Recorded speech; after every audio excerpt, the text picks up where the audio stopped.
on the Hampton Roadshow now. Just when you think Amy Vogt has covered every nook and cranny of your house, there is never a shortage of places that she can help you organize, even when it comes to managing the space in your freezer and refrigerator. Welcome back, Amy. Yeah, I have a confession to make. When I was putting this together, I looked in my own freezer, and it's a mess.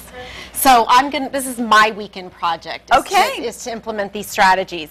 All right, like any organizing project, you're going to want to pull stuff out of your freezer and see what's in there, and there's always something that needs to get thrown out, right? All the old stuff. I mean, you open mine, it looks like a silver mine. It's just a lot of foil things, and I don't really know what's in there. And it's such a waste of money and food, so this is, I'm excited to do this in my own freezer. So you're going to have some categories, you know, you're going to have meats, fruits, frozen fruits, you might maybe have some ice cream or some treats, maybe fruit juices, things like that, vegetables, frozen vegetables. So once you've figured out sort of this is what our family eats, then you're going to want to go get some containers, and depending on the kind of freezer you have, this is one of my favorite kind of containers, and this is just a really basic shelf that if you have a freezer, a top load freezer, then you can start to stack stuff and put stuff underneath.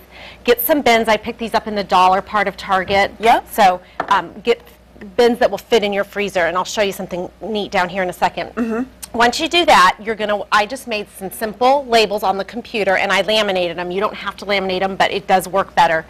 And then like on this, I just did a zip tie. So label like fruits, nuts, cheese, chicken, meat, however you want to do it. And I did a little Velcro dot on this one, so you can just... I love Velcro dots. Yeah, they're fun. And you can stick them, and then you can move them around if something changes. Right. So once you've done that, then you can start to organize. Like, I love this idea, and this is what I'm going to do. I buy a lot of these frozen boxed vegetables, and then I'm going to make a whole container of this. Like so instead of them, you're trying to stack them in the freezer, and they fall over, or they get shoved to the back, I can pull the whole container out. Look at what I have. And then you're going to double your space when you do a little shelf like this.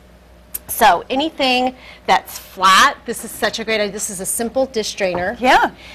Frozen pizzas, you can stack them up in here.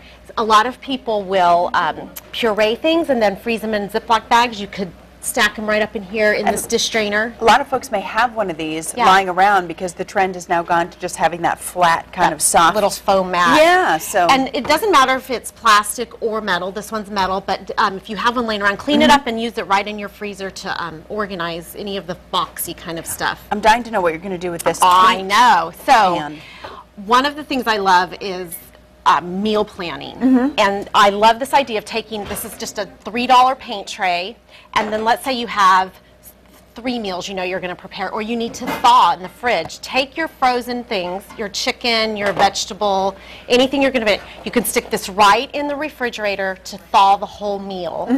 Or at the beginning of the week when you are meal planning, you could make up several of these trays and stack them in your freezer, and then you know this is meal Monday X, Y, Z. Make yourself a little Monday, Tuesday, Wednesday, Thursday, Friday label. That's really organized. Velcro dots. That's right. But this is just a simple paint tray, and they're easy to clean, inexpensive, and they stack really, really well. So do that, and you can use all of these concepts in your fridge as well. Yeah, but I mean, I think the take home too is you can use these concepts in any cabinet, you know, that maybe you're not bound to whatever shelf is or is not in there. Right. But you can kind of insert this into any cabinet, your freezer, under the sink, as you've shown us before. You know, so don't be bound by what, this is a paint tray. Use it in other ways. And you and I are very visual, and so I love the idea of maybe taking popsicles out of the box and sticking them in a little container like this. The kids can see them, we can see when they're running out, instead of that box that gets left empty in the freezer. So. Right, with one left at the bottom. Yeah, so look at your freezer, figure out kind of the proportions of it, and then go shopping. But it doesn't have to be expensive, and you probably already have a lot of this stuff in your house that you can do. Good tips, and if you would like more, you can get in touch with Amy. We'll link her information to our website at thehamptonroadshow.com.